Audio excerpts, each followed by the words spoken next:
Premature எஜாகுலேஷன்ன்றது வந்து சில time சப்ஜெக்டிவாக கூட இருக்கலாம்.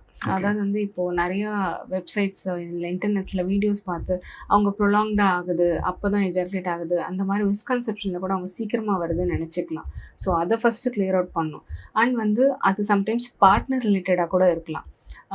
அதில் இன்ஃப்ரீக்வெண்ட் செக்ஷன் இன்டர்கோர்ஸ்னால கூட இருக்கலாம். ரொம்ப கேப் விட்டு ஒரு மாதத்துக்கு ஒரு தடவை அந்த மாதிரி ஏதாவது இருந்ததுன்னா கூட they might feel that early release.